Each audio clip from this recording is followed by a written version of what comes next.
So I had been accepted to 2 schools, waitlisted at one, at Indiana University actually, which was the one I wanted to go to the most. So I had accepted a job as a physical science teacher and chemistry teacher, signed my contract at a small private school in Alabama.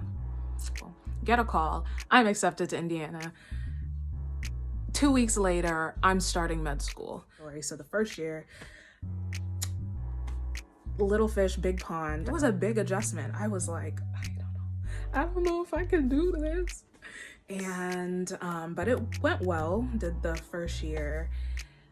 Second year though is when it started to get a little rocky. The breakup, I'm dealing with like unprocessed trauma from the my senior year of high school, unprocessed like sexual trauma. I was like trying to keep up with the rigors of med school, and it just, I was moving into my new place because I had lived at home for the first year and a half of med school, and I was like, perfect storm. Ended up failing an exam by 2 points, and if you fail the final, you fail the class. And it was devastating. The worst thing that could have happened to me happened. I was like, well, I knew I wasn't good enough from the start. That's why I was waitlisted anyway. That's why I shouldn't even be here. I shouldn't even be trying to pretend like, I'm built for this. And this is where the importance of mentors come in, because my mentor, and he's like, I've seen this with other students, right? You can be a really good student and something happens, but the ones who fail are the ones who don't ask for help. Use your network. I can help you. So we connected. There was obviously a procedure for remediation and everything. Past that, ended up taking step 1, past that, transitioning into third year, loving it, living life. And he was like, you've been talking about public health forever. Do it. He called me, we were having a meeting one day, mentoring, and he was like, what schools are you applying to? I tell him. He's like, why isn't Johns Hopkins on there? Because he actually graduated from Johns Hopkins. And I was like, because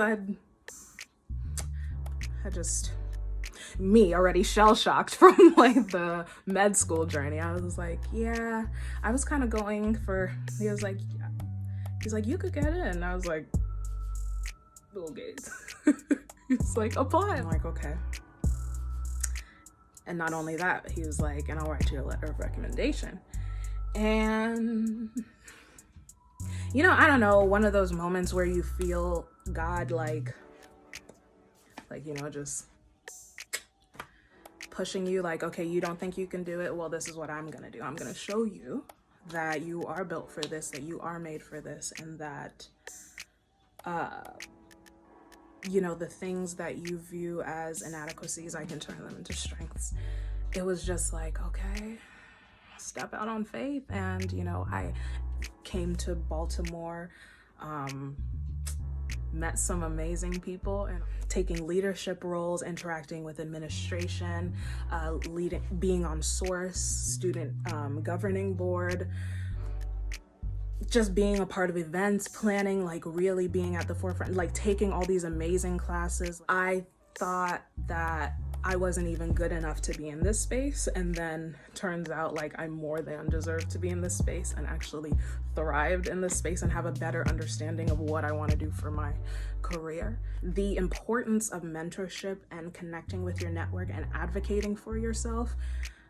I was determined that after that class, I do see that I am not invincible. I do understand now that I am not invincible. But guess what? I was never meant to be. Because no man is an island. Nobody can do this by themselves.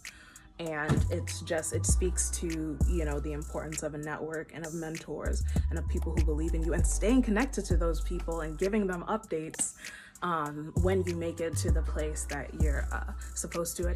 You rise to the occasion every time you think you can't. You're down, but you're not out. And it's because of the network, and it's because of the mentorship, and it's because of asking, humbling yourself and asking, what do I need to do? How can I remedy this, So